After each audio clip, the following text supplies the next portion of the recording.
En el corazón de un pequeño pueblo en las afueras de Barcelona, la antigua iglesia de piedra se erguía como un testigo silencioso de generaciones de secretos y confesiones. Era un día nublado de otoño, y el aire llevaba un frescor que rozaba las almas de los presentes con un susurro gélido. Dentro de la iglesia, el ambiente era aún más frío, lleno de un respetuoso silencio roto solo por el ocasional crujir de las bancas de madera antigua y el suave murmullo de los dolientes congregados. Los vitrales, ricos en color pero sombríos en su narrativa, filtraban la escasa luz del día, proyectando patrones melancólicos sobre los asistentes y el ataúd cerrado al frente.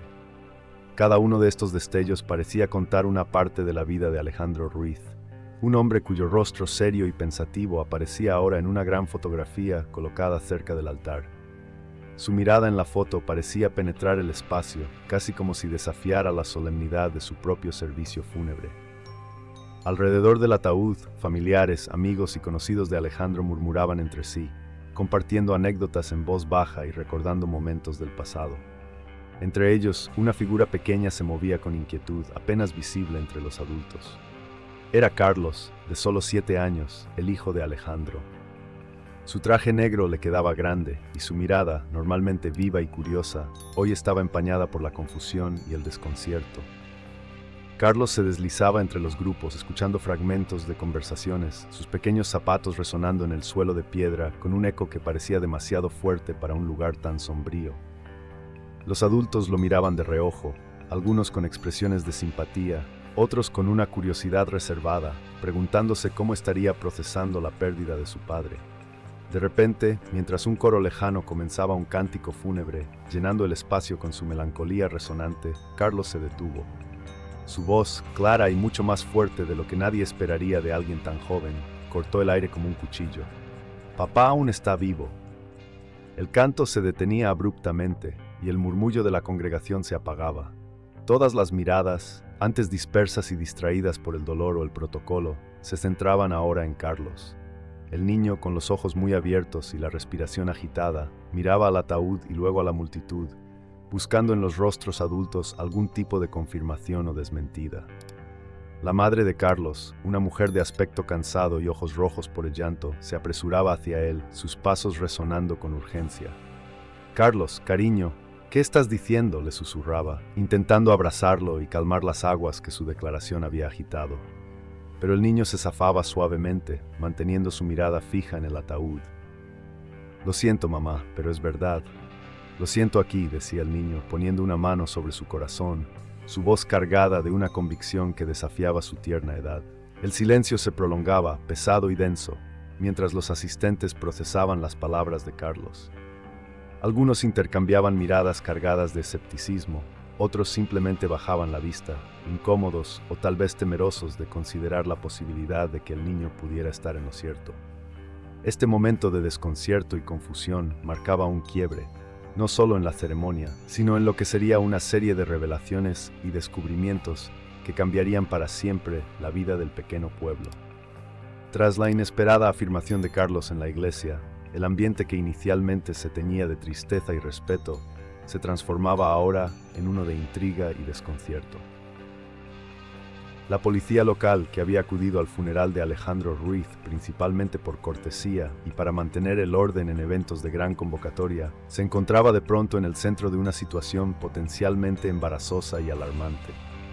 El oficial encargado, un hombre de mediana edad con más de 2 décadas de servicio, miraba al niño y luego a sus colegas con una expresión de preocupación evidente.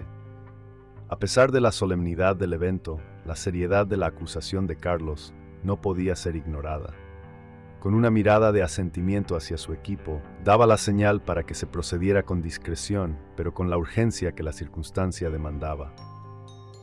Mientras los asistentes al funeral se agrupaban en pequeños círculos, murmurando sobre la posibilidad de que Alejandro aún pudiera estar vivo, los oficiales se dirigían hacia el ataúd. La tarea de verificar el contenido del féretro, que normalmente sería considerada una violación del protocolo y del respeto debido al difunto y su familia, se convertía en una necesidad ineludible dada la naturaleza de la afirmación del niño. Con el máximo respeto, Los policías, acompañados por el director de la funeraria, levantaban lentamente la tapa del ataúd. Lo que esperaban encontrar era el cuerpo de Alejandro, quizás llevando a la conclusión de que la imaginación de un niño afligido había creado una historia fantasiosa. Sin embargo, lo que revelaba el interior era algo completamente diferente y mucho más desconcertante. El ataúd estaba vacío. No había signos de perturbación en el sitio, ni indicaciones de que el ataúd hubiese sido forzado o alterado de alguna manera externa. Simplemente estaba vacante, como si nunca hubiese sido ocupado. El revestimiento de seda y los cojines, cuidadosamente dispuestos, no mostraban más que la impresión de la ausencia. El murmullo entre los asistentes crecía en volumen e intensidad a medida que la noticia del ataúd vacío se esparcía. La incredulidad se mezclaba con teorías rápidamente formuladas sobre lo que podría haber sucedido. Algunos hablaban de un posible error de la funeraria, otros de una broma de mal gusto, y unos pocos comenzaban a considerar la posibilidad de que algo más siniestro pudiera estar en juego. La policía, ahora totalmente involucrada, comenzaba a acordonar el área cerca del ataúd y a tomar declaraciones preliminares de los trabajadores de la funeraria y de la familia más cercana. Cada fragmento de información se convertía en una pieza potencial de un rompecabezas que nadie estaba seguro de cómo armar. El oficial encargado sabía que esto ya no era solo un asunto de un funeral interrumpido. Se trataba de un misterio que requería una investigación completa. El descubrimiento del ataúd vacío no solo sembraba dudas y especulaciones entre los presentes, sino que también abría una serie de preguntas que demandaban respuestas urgentes. ¿Cómo había desaparecido el cuerpo de Alejandro? ¿Quién tenía la motivación y los medios para llevar a cabo tal acto? Y lo más perturbador, si Alejandro no estaba muerto, ¿dónde estaba y por qué había sido necesario simular su muerte? Estas preguntas llevaban la narrativa a un nuevo nivel de suspense y complejidad, preparando el escenario para una investigación que revelaría mucho más que lo que los lugareños y la familia Ruiz podrían haber anticipado. El descubrimiento del ataúd vacío había lanzado a la pequeña comunidad y a las autoridades locales en un vórtice de investigaciones aceleradas y meticulosas. Lo que inicialmente podría haber sido descartado como un error o un malentendido, se transformaba rápidamente en una intrincada trama de engaños y secretos oscuros. Alejandro Ruiz, conocido en el pueblo simplemente como un empleado diligente del banco local, había tejido una red mucho más compleja y peligrosa que cualquiera hubiese imaginado. Los investigadores, con la ayuda de la policía financiera, comenzaban a desenredar los hilos de actividades que Alejandro había mantenido ocultas bajo la fachada de su rutina diaria. Documentos encontrados en su oficina, que había sido sellada inmediatamente después del funeral, revelaban transacciones y comunicaciones que apuntaban a un sistema sofisticado de lavado de dinero. Las cifras en los documentos no solo eran astronómicas, sino que estaban vinculadas a cuentas en paraísos fiscales y a nombres de entidades corporativas que hasta ahora no habían estado en el radar de las autoridades. El misterio de cómo un empleado de banco había escalado a un nivel tan elevado de operaciones criminales llevaba a los investigadores a cuestionar cada aspecto de la vida de Alejandro. Era evidente que había vivido con una constante mirada sobre su hombro, sabiendo que los hilos que manejaba eran tanto poderosos como peligrosos. La presión de ser descubierto por sus cómplices, quienes claramente no eran simples criminales de bajo nivel, lo había empujado hacia la decisión más radical: simular su propia muerte. Alejandro había orquestado cada detalle de su desaparición con una precisión casi quirúrgica. Desde la adquisición del ataúd, que se descubrió había sido comprado en secreto y preparado sin el conocimiento de su familia, hasta las pistas falsas que había dejado en los días previos a su muerte, todo había sido meticulosamente planeado. Sin embargo, lo que Alejandro no había anticipado completamente era la persistencia y la intuición de su propio hijo, Carlos, cuya proclamación en la iglesia había desencadenado la serie de eventos que ahora desentrañaban su secreto. Además, el impacto de sus acciones en su familia era palpable. Su esposa, sumida en una mezcla de dolor y confusión, luchaba por reconciliar la imagen del hombre que había amado con la del criminal que emergía de las sombras de la investigación. Carlos, por su parte, se encontraba en el ojo del huracán, protegido por su madre y por las autoridades, mientras intentaban preservar su inocencia de la red de mentiras en la que su padre había envuelto su vida. A medida que la investigación profundizaba, emergían conexiones entre Alejandro y figuras clave en el mundo criminal, no solo local, sino internacional. Cada descubrimiento abría nuevos caminos de indagación, y lo que había comenzado como una simple verificación de un ataúd vacío, se expandía ahora hacia operaciones que abarcaban múltiples fronteras e implicaban a altos niveles de corrupción y criminalidad. El tejido de mentiras y secretos que Alejandro había dejado atrás no solo había confundido a su familia, sino que había sembrado el terreno para una investigación que revelaría la extensión y profundidad de sus actividades delictivas. Este descubrimiento era solo el principio de una búsqueda que llevaría a Marta, la antigua colega de Alejandro, a tomar un papel más activo en la protección de Carlos y en la persecución de la verdad, a medida que se embarcaban en una búsqueda que prometía ser tanto peligrosa como reveladora. Mientras la pequeña comunidad y las autoridades se enfrentaban a la revelación de las actividades ilícitas de Alejandro, una figura hasta entonces periférica comenzaba a tomar un papel central en la saga que se desplegaba. Marta, una mujer de mirada intensa y gesto sereno, había sido más que una simple colega de banco para Alejandro. Durante años habían compartido no solo un espacio de trabajo, sino también confidencias que iban más allá de las paredes del banco. Marta, conocedora de los secretos más oscuros de Alejandro, se veía ahora impulsada por un sentido de lealtad, no solo hacia su antiguo amigo, sino también hacia el pequeño Carlos, cuya vida había sido arrojada al torbellino por las acciones de su padre. Con la comunidad todavía tambaleándose por el descubrimiento del ataúd vacío y la red de crimen que se desvelaba, Marta emergía de las sombras de su rol anterior como observadora para convertirse en protectora. Su conocimiento de los detalles más íntimos de la doble vida de Alejandro la convertía en la única capaz de seguir las pistas crípticas que él había dejado, diseñadas para eludir a cualquier otro que intentase desentrañarlas. Estas pistas, a menudo codificadas en mensajes aparentemente banales que Alejandro había esparcido en documentos, correos electrónicos y notas personales, requerían de la perspicacia y la comprensión profunda que solo Marta poseía. Habían sido elaboradas bajo la premisa de que, si algo malo le sucedía, alguien con su conocimiento y cercanía podría continuar su legado de maneras que no pusieran en riesgo a su familia.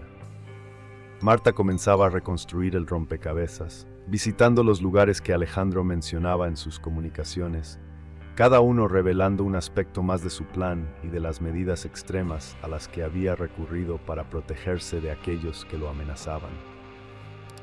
Estos lugares, desde una vieja cabaña en las afueras del pueblo hasta una caja de seguridad en un banco rival, contenían fragmentos de información que, cuando ensamblados correctamente por Marta, apuntaban a la posibilidad de que Alejandro estuviera, de hecho, vivo.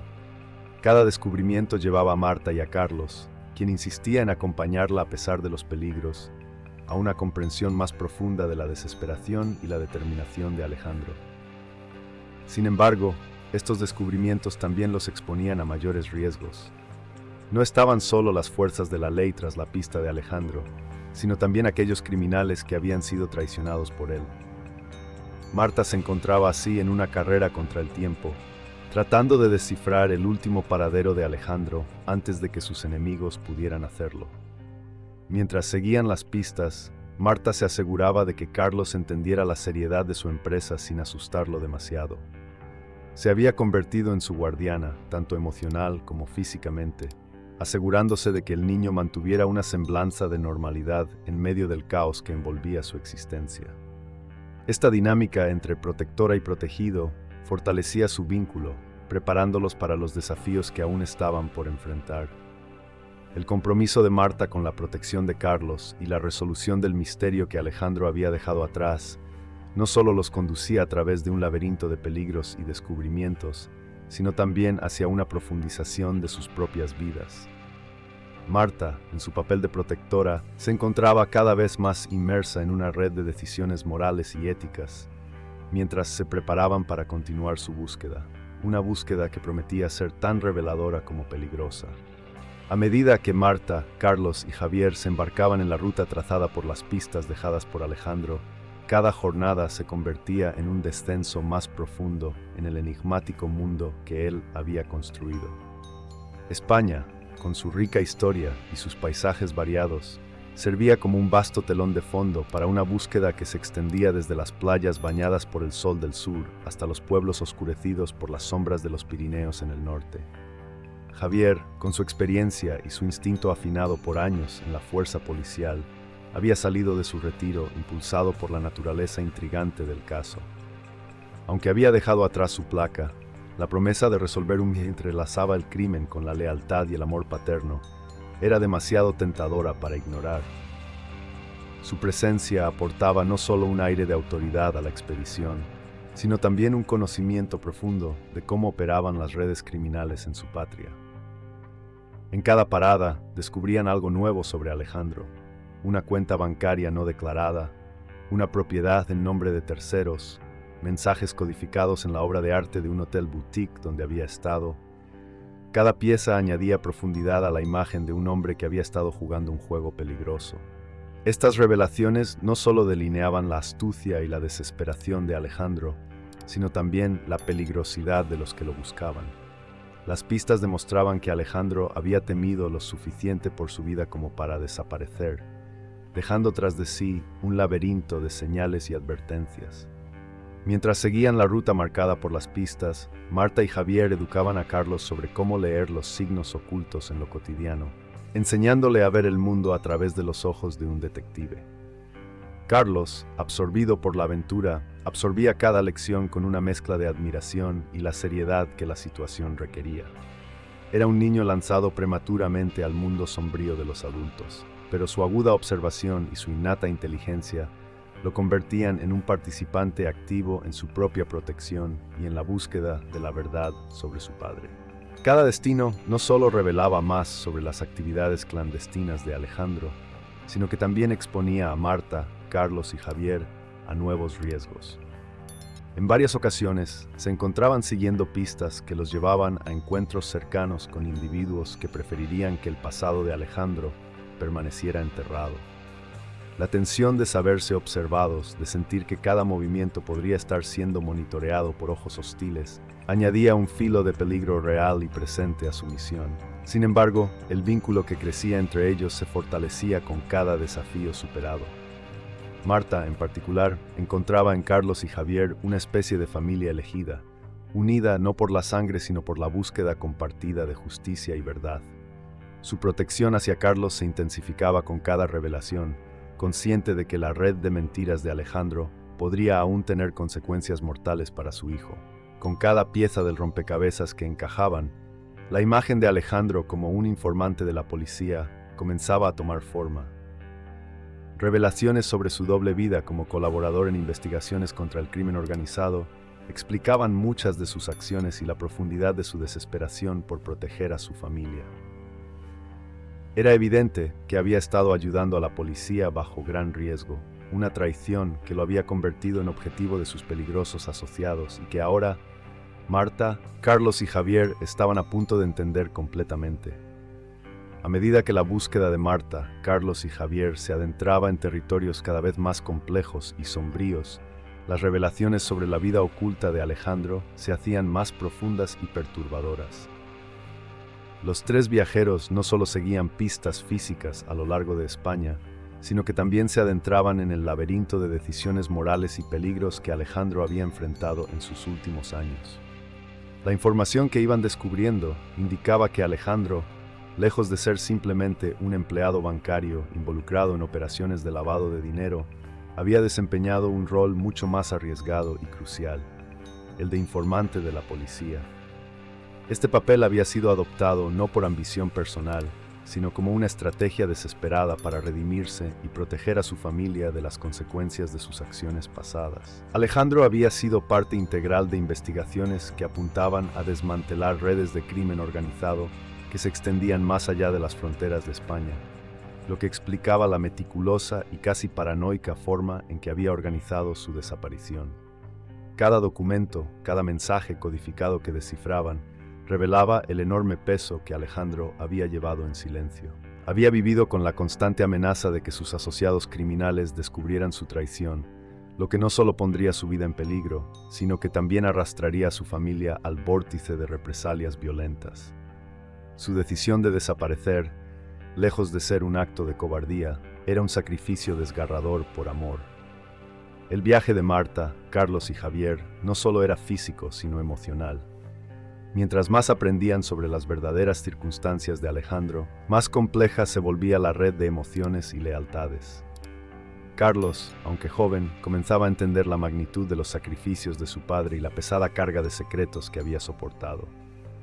Marta, por su parte, sentía una mezcla de admiración y dolor por su antiguo colega y amigo, cuya vida había estado marcada por decisiones imposibles.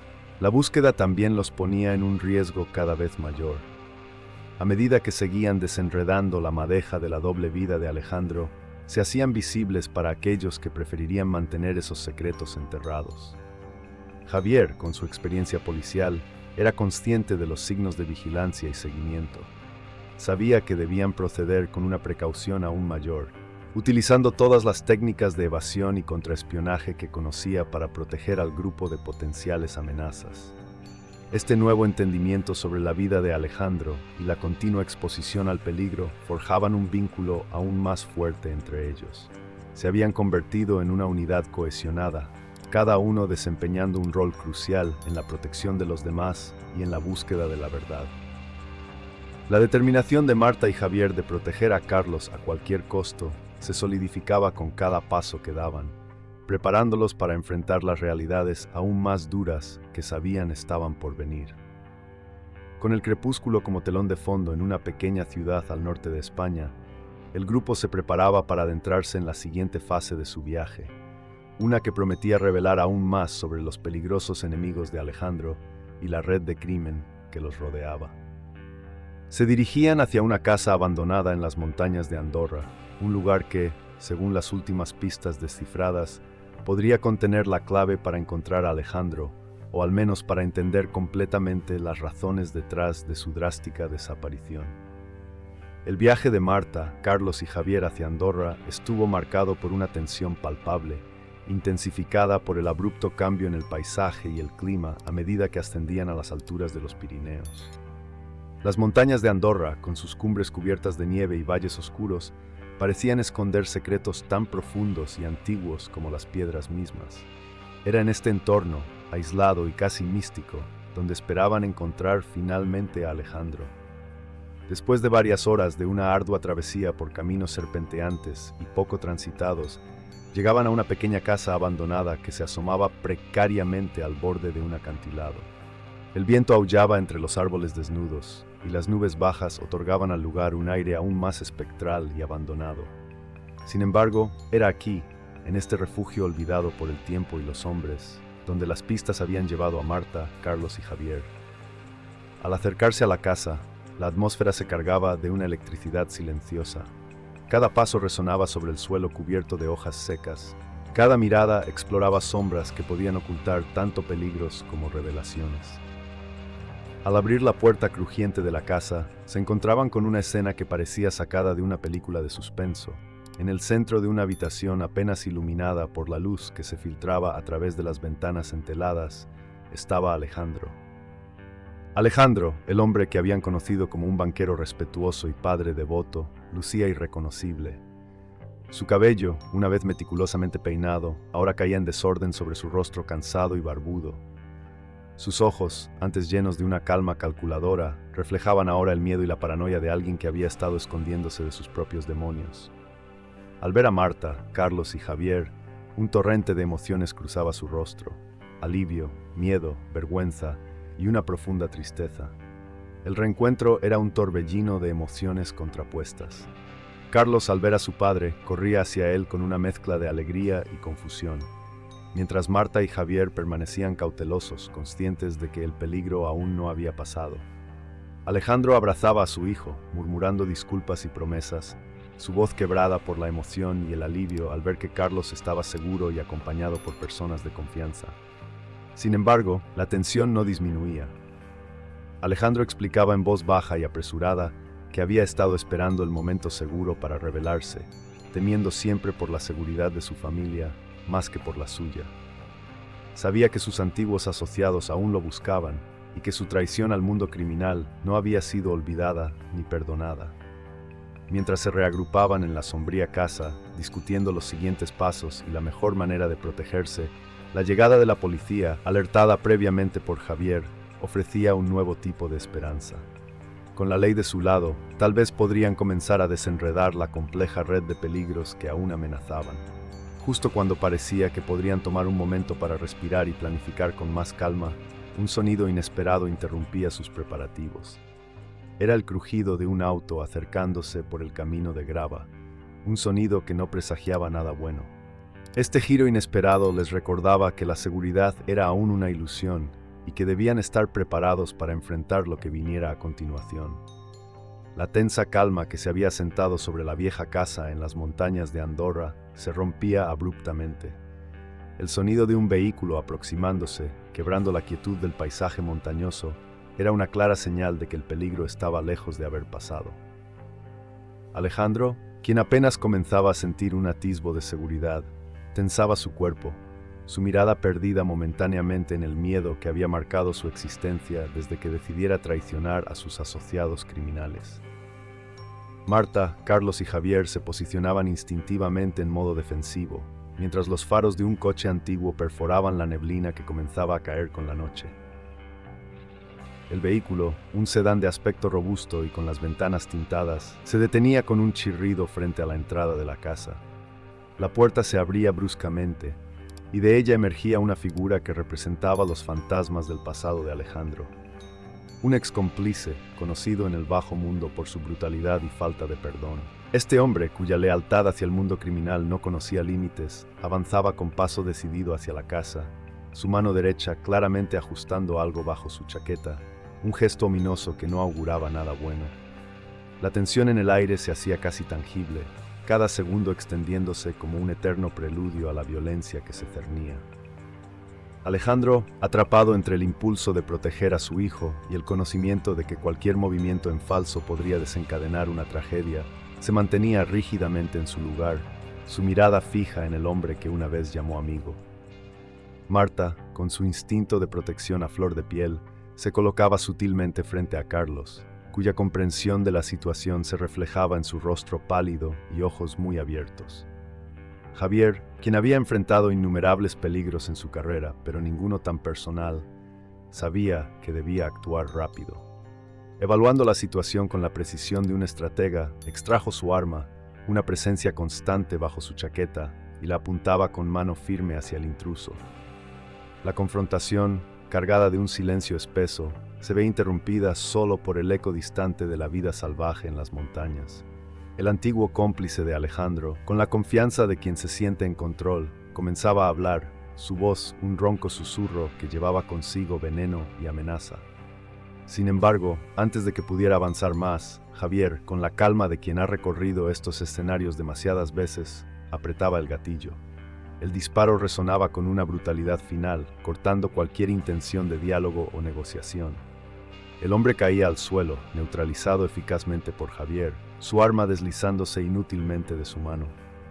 La rapidez y precisión del acto no solo salvaban a Alejandro y reafirmaban la seguridad de la familia, sino que también enviaban un mensaje claro a cualquier otro que pudiera albergar intenciones similares.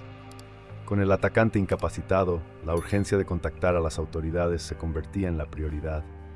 Mientras Javier aseguraba la escena, Marta consolaba a un visiblemente sacudido Carlos, y Alejandro, aún procesando la rapidez de los eventos, comenzaba a aceptar que su pasado nunca dejaría de perseguirlo, pero que quizás, con la ayuda de sus inesperados aliados, podría finalmente enfrentarlo.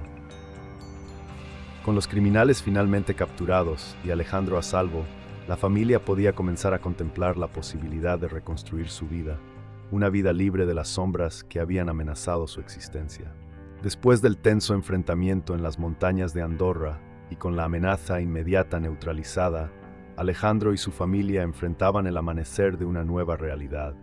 Los últimos restos de niebla se disipaban bajo el sol matinal, simbolizando un nuevo comienzo para ellos tras un largo periodo de oscuridad y temor. Con los criminales finalmente tras las rejas y la red de corrupción que había ensombrecido su vida expuesta y desmantelada, había espacio al fin para respirar y planificar el futuro. Alejandro, profundamente conmovido por los eventos que habían casi desgarrado el tejido de su familia, se encontraba en un estado de reflexión intensa. El peso de sus acciones pasadas, aunque llevadas a cabo bajo circunstancias extenuantes, le pesaba enormemente. Sentía una deuda no solo con su propia familia, sino también con la sociedad a la que inadvertidamente había dañado. Inspirado por el segundo chance que la vida le ofrecía, Alejandro decidía dedicar su tiempo y recursos a ayudar a otros que, como él, se habían visto envueltos en el turbio mundo del crimen, ya sea por elección o circunstancia. Con el apoyo de Marta y Javier, quienes habían sido fundamentales en su redención y supervivencia, Alejandro comenzaba a esbozar los planes para una fundación. Esta organización tendría como objetivo principal la rehabilitación de individuos atrapados en ciclos de crimen y pobreza, ofreciendo no solo asesoría legal, sino también oportunidades de educación y empleo. Quería proporcionar un puente hacia una vida mejor, basada en la comprensión de que muchas personas involucradas en crímenes lo hacían no por maldad innata, sino por la desesperación y la falta de opciones. El proyecto, aunque ambicioso, se nutría del testimonio personal de Alejandro, quien se convertía en un orador apasionado sobre las segundas oportunidades y la transformación personal. En conferencias y talleres compartía su propia historia, no para exculparse, sino para ilustrar cómo la redención era posible con el apoyo adecuado. Su familia, especialmente Carlos, aunque joven, se involucraba activamente, aprendiendo y aportando ideas, simbolizando la nueva generación que se levantaba sobre los errores del pasado para construir soluciones para el futuro. Mientras tanto, la vida en el pueblo comenzaba a normalizarse. Las cicatrices del pasado no desaparecían completamente, pero la comunidad empezaba a curarse, viendo en la fundación de Alejandro una fuente de esperanza y un ejemplo de cómo incluso las historias más oscuras podían tener un desenlace luminoso. La familia de Alejandro, una vez objeto de susurros y miradas de sospecha, ahora era vista como un faro de compromiso social y resiliencia. El impacto de la fundación se extendía gradualmente, ganando reconocimiento y apoyo tanto a nivel local como nacional. Los esfuerzos de Alejandro y su equipo demostraban que el cambio era posible, inspirando a otros a reconsiderar cómo abordar los problemas de crimen y reinserción social en sus propias comunidades. Con la fundación ahora establecida y comenzando a hacer una diferencia tangible, Alejandro se permitía finalmente mirar hacia el futuro con algo de paz y optimismo. Sin embargo, sabía que el camino hacia la completa redención y aceptación sería largo y lleno de desafíos. Estaba listo para enfrentarlos, sabiendo que cada paso adelante era un paso hacia la reparación de su legado y hacia la construcción de un mejor futuro para su familia y para aquellos que la fundación buscaba ayudar. A medida que la fundación iniciada por Alejandro comenzaba a echar raíces y a impactar la comunidad, otro desarrollo más personal y profundo estaba tomando forma en la vida de los protagonistas. Marta, la mujer que había sido una piedra angular en la crisis y redención de Alejandro, emergía bajo una luz diferente, revelando la complejidad de sus emociones y la profundidad de su conexión con Alejandro. Durante años, Marta había mantenido en secreto sus sentimientos hacia Alejandro, guardándolos detrás de una fachada de profesionalismo y amistad. Sin embargo, las recientes pruebas que habían enfrentado juntos habían servido para derribar las barreras que Marta había construido alrededor de su corazón. La intensidad de sus experiencias compartidas, luchando lado a lado, no solo había salvado la vida de Alejandro, sino que también había reconfigurado la relación entre ellos, transformándola de una amistad basada en la confianza mutua a algo mucho más profundo y significativo.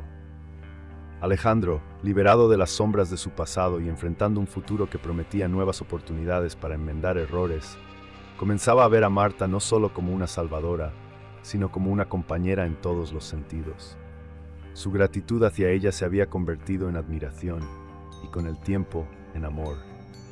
A medida que trabajaban juntos en la fundación, sus vidas personales se entrelazaban cada vez más, descubriendo que la afinidad que compartían en su misión también se reflejaba en sus valores y sueños. Decididos a no dejar que el arrepentimiento por lo no dicho y lo no hecho en el pasado coloreara su futuro, Alejandro y Marta elegían abrirse el uno al otro sobre sus sentimientos. Este nuevo capítulo en sus vidas no solo redefinía su relación, sino que también fortalecía los lazos con Carlos, quien veía en Marta una figura materna y en Alejandro un modelo de integridad restaurada. Carlos, por su parte, se adaptaba a la nueva dinámica con la resiliencia propia de la juventud. Apreciaba profundamente el amor y la dedicación que Marta mostraba hacia su familia, y su presencia constante y reconfortante ayudaba a suavizar las cicatrices dejadas por los años de incertidumbre y miedo. La aceptación de Carlos hacia Marta como parte integral de su vida era un testimonio del amor y la confianza que se habían tejido entre ellos a lo largo de sus desafíos compartidos. Juntos, la familia reconstruida trabajaba no solo en sanar las heridas del pasado, sino en construir una base sólida para el futuro.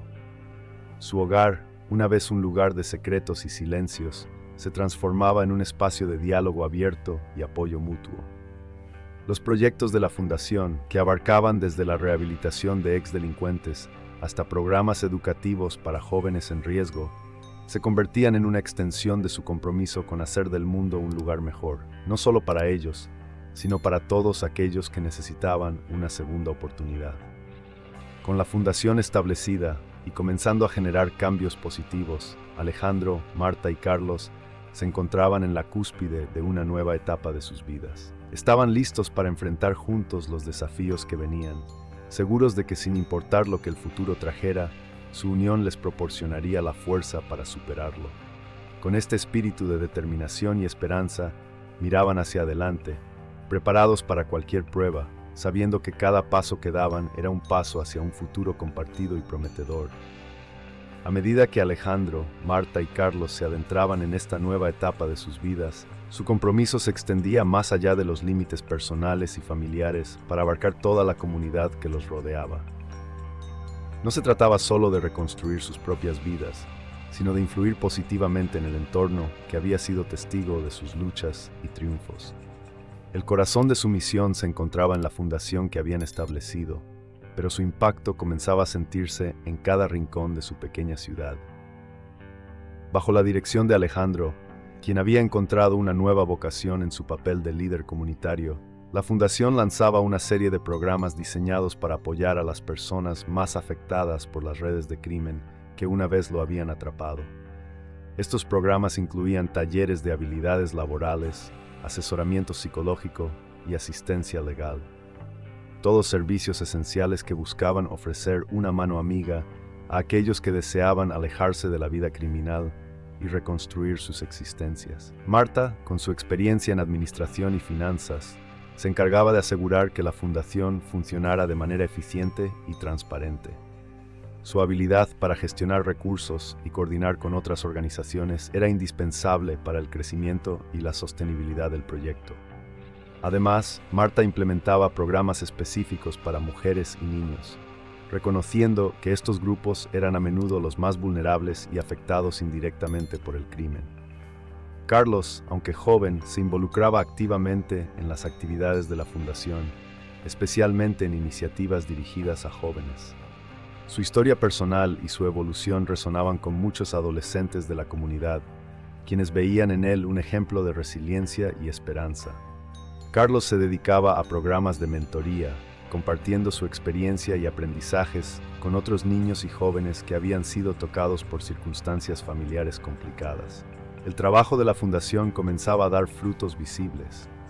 Historias de éxito, como la de un joven que había encontrado en la fundación el apoyo necesario para terminar sus estudios y evitar caer en el ciclo del crimen, empezaban a circular, reforzando la imagen de la fundación como un pilar de cambio positivo.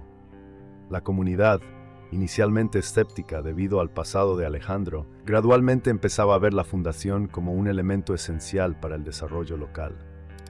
Mientras tanto, la propia comunidad, una vez marcada por la desconfianza y el miedo, se transformaba en un lugar donde el apoyo mutuo y la colaboración eran la norma.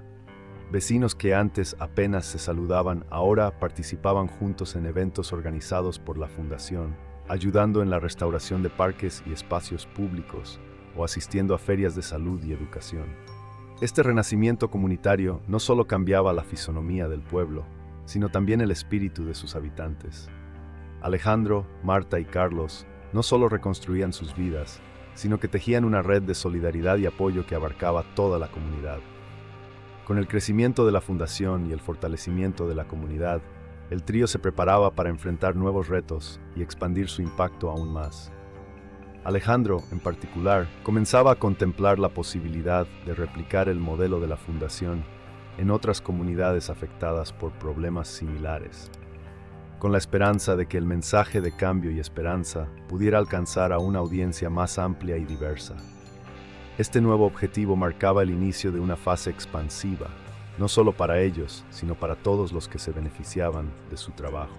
A medida que la fundación establecida por Alejandro crecía y se consolidaba como un baluarte de apoyo y rehabilitación, la percepción de la comunidad hacia él y su familia se transformaba notablemente.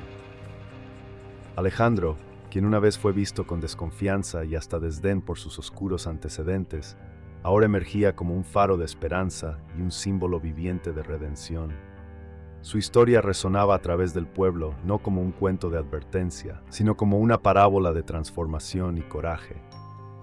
El cambio no fue instantáneo, pero con cada historia de éxito emanada de la fundación, con cada joven que elegía un camino diferente gracias al apoyo y orientación que recibía, con cada familia que encontraba en la fundación un recurso para superar su adversidad, la imagen de Alejandro se reconfiguraba. Su compromiso inquebrantable con la verdad y la justicia, su disposición para enfrentar las consecuencias de sus acciones pasadas y su dedicación a reparar los daños causados eran lecciones vivas para sus conciudadanos. Alejandro utilizaba cada oportunidad, cada evento público y cada reunión comunitaria para hablar abiertamente sobre sus errores y su viaje hacia la redención. No ocultaba su pasado, sino que lo presentaba como un testimonio del poder del cambio personal y la fortaleza humana. Este enfoque genuino y transparente le ganaba el respeto y la admiración de muchos que al principio dudaban de sus intenciones. Marta y Carlos también desempeñaban roles clave en este proceso de transformación comunitaria. Marta, con su habilidad para gestionar y dirigir la fundación, aseguraba que los programas no solo fueran efectivos, sino también inclusivos y compasivos. Carlos, por su parte, se convertía en un joven líder dentro de la comunidad, especialmente entre los más jóvenes, quienes veían en él un modelo a seguir, alguien que había superado grandes desafíos y que estaba comprometido a ayudar a otros a hacer lo mismo. Los programas de la fundación se diversificaban para incluir no solo asistencia directa, sino también iniciativas de educación cívica, talleres de habilidades para la vida y programas de mentoría. Estos programas no solo abordaban las consecuencias del crimen, sino que también se centraban en prevenirlo, educando a los jóvenes sobre los valores de la responsabilidad, la ética y la participación comunitaria. La comunidad, revitalizada por estos esfuerzos, empezaba a cambiar. Los parques y espacios comunes, antes lugares de desconfianza y miedo, se convertían en centros de actividad comunitaria y celebración. Los eventos organizados por la Fundación, desde ferias de salud hasta festivales culturales, atraían a familias completas, creando un sentido de comunidad y pertenencia que había sido esquivo durante muchos años. Este renacimiento comunitario no solo mejoraba la calidad de vida en el pueblo, sino que también servía como modelo para otras comunidades enfrentando problemas similares. Alejandro, reconociendo el impacto de su trabajo, comenzaba a planificar cómo expandir el alcance de la fundación, esperanzado en replicar su éxito en otros lugares. A medida que la comunidad se preparaba para celebrar el aniversario de la fundación, un evento que prometía ser una gran convocatoria de gratitud y reconocimiento colectivo, Alejandro reflexionaba sobre el legado que estaba construyendo. Más allá de cualquier logro personal, su mayor esperanza residía en dejar una marca de cambio duradero, un legado de enseñanzas y transformaciones que perdurarían mucho después de que su historia personal fuera solo un recuerdo. Con esta visión, él, Marta y Carlos se preparaban para enfrentar nuevos desafíos y oportunidades, reforzando su compromiso de seguir siendo agentes de cambio en una sociedad que aún necesitaba mucho de su valentía y liderazgo. En el tejido de su renovada vida comunitaria y el fortalecimiento de la fundación, Alejandro y Marta encontraban también la renovación de su relación personal, una que había empezado con la camaradería y el respeto mutuo y que ahora se profundizaba en un amor verdadero y compartido. Este renacer sentimental no solo era un testimonio de la resiliencia humana, sino también de cómo el amor, a menudo, encuentra su camino en las circunstancias más adversas. Alejandro, cuya vida había sido una serie de batallas contra sus propios demonios y contra las fuerzas externas que amenazaban a su familia, veía en Marta no solo a una compañera en su lucha, sino también a un faro de esperanza y amor.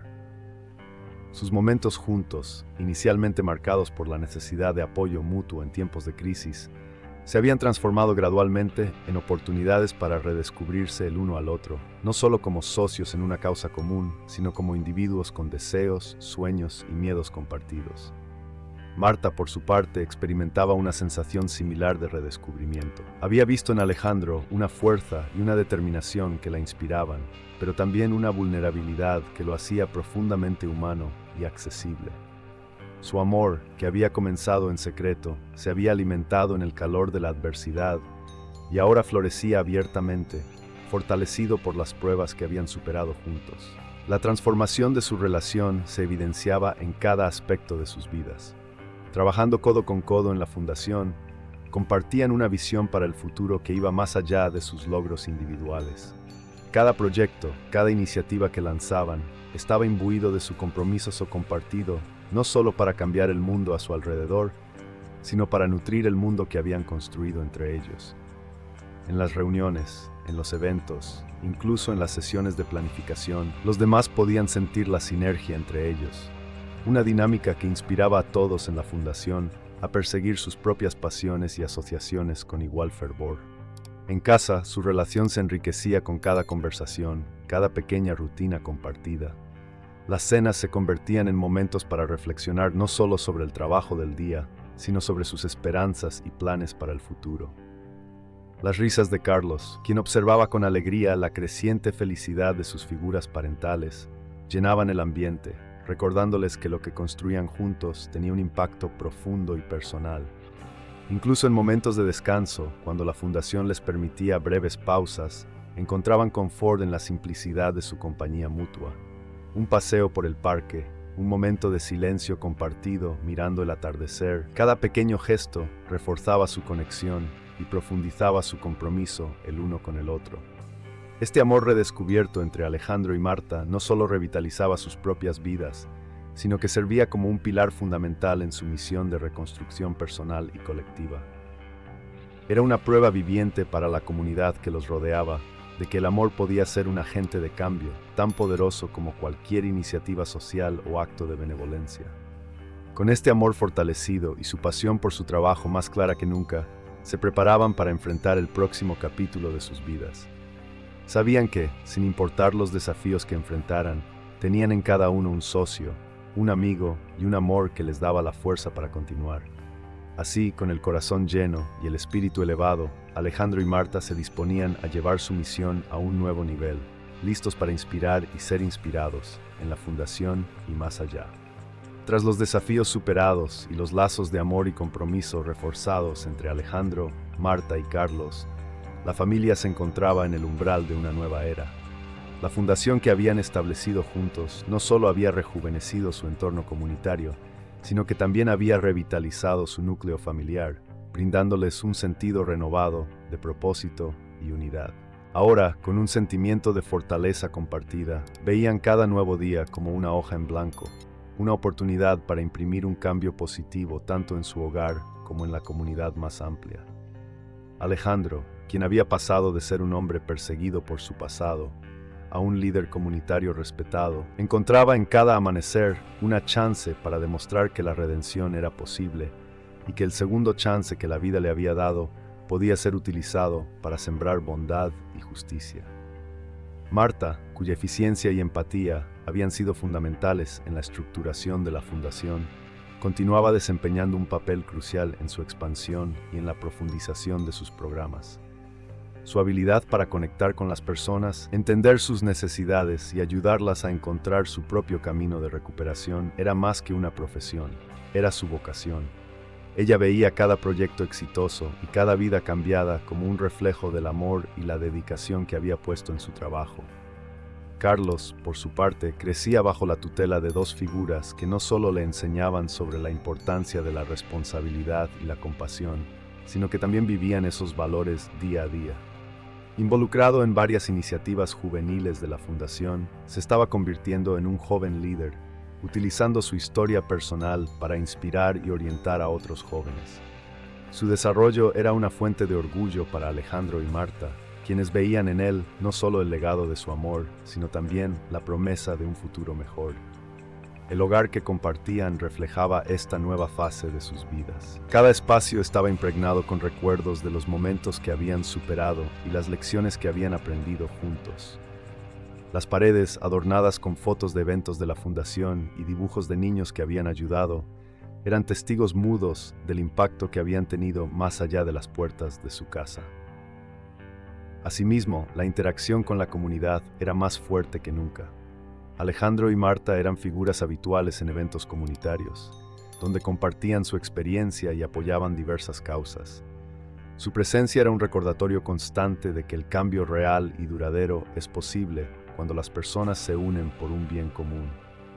Con la llegada de cada nueva estación, la familia no solo celebraba los cambios en el paisaje, sino también los cambios dentro de ellos y a su alrededor. Estaban aprendiendo que la reconstrucción de una comunidad no era un proyecto con un final definido, sino un proceso continuo de crecimiento, aprendizaje y adaptación. Esta nueva etapa de sus vidas estaba llena de posibilidades y desafíos, pero con la base sólida que habían construido, Alejandro, Marta y Carlos enfrentaban el futuro con esperanza y determinación.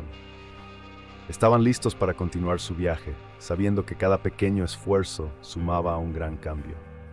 Con esta mentalidad, se preparaban para expandir aún más su impacto, llevando la visión y la misión de la Fundación a nuevas alturas y nuevas comunidades, inspirados siempre por la idea de que un nuevo comienzo es posible a cada momento. En la quietud de un crepúsculo que bañaba el pequeño pueblo con tonos de oro y escarlata, la historia de Alejandro, Marta y Carlos alcanzaba un eco que trascendía el tiempo y el espacio. Lo que había comenzado como la lucha personal de un hombre por la redención y la verdad, se había transformado en un movimiento que inspiraba a una comunidad entera y ahora comenzaba a tocar corazones mucho más allá de las fronteras de su pequeño pueblo. El legado de Alejandro no era solo la fundación que había establecido o las personas que había ayudado directamente.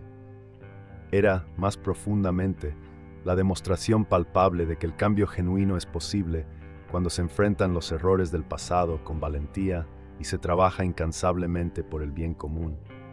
Su historia se compartía en conferencias, en talleres de liderazgo y en redes sociales, captando la atención de personas de diversas partes del mundo que veían en su viaje un espejo de sus propias luchas y aspiraciones. La Fundación, bajo la dirección de Marta y con la participación activa de Carlos, se expandía ahora para incluir proyectos internacionales. Establecían colaboraciones con otras organizaciones en diferentes países, trabajando en iniciativas que abordaban desde la rehabilitación de exconvictos hasta el empoderamiento de comunidades marginadas.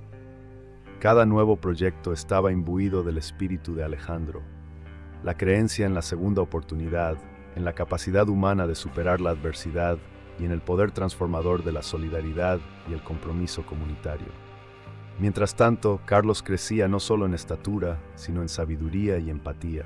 Influenciado por las enseñanzas de su padre y de Marta, y por las experiencias vividas dentro y fuera de la Fundación, se convertía en un portavoz joven y elocuente de la misión de la Fundación. En sus discursos reflejaba una madurez y una pasión que resonaban profundamente con su audiencia, especialmente con los jóvenes que buscaban un propósito y una dirección en sus vidas. Marta, por su lado, seguía siendo la columna vertebral de la Fundación, gestionando su crecimiento con una mezcla de pragmatismo y visión. Su liderazgo aseguraba que cada recurso se utilizara de la manera más efectiva, y su capacidad para conectar con las personas garantizaba que la Fundación nunca perdiera de vista su misión central: servir y transformar vidas. La influencia de la Fundación y la historia de Alejandro llegaban a ser temas de estudio en universidades, donde académicos y estudiantes analizaban cómo las historias personales pueden influir en el cambio social y cómo las políticas de reintegración y justicia restaurativa pueden ser implementadas de manera efectiva. Alejandro, aunque sorprendido inicialmente por la amplitud del impacto de su historia, se sentía profundamente satisfecho y agradecido por la oportunidad de contribuir a un diálogo global sobre el cambio y la justicia. En este crepúsculo de su vida y carrera, Alejandro reflexionaba sobre el camino que había recorrido. Desde las sombras de su pasado hasta la luz de un legado global, había aprendido que cada acto de honestidad, cada gesto de valentía y cada decisión de enfrentar la verdad, no importa cuán dolorosa, sumaban a una historia mucho mayor que él mismo. Era una historia de esperanza, de redención y de la inquebrantable creencia en el potencial humano para el bien. Así, mientras el sol se ponía y las estrellas comenzaban a brillar sobre el pequeño pueblo que una vez fue el escenario de su caída y su resurgimiento, Alejandro, Marta y Carlos miraban hacia adelante, sabiendo que su trabajo y su amor continuaban tejiendo un legado perdurable, no solo para ellos, sino para el mundo.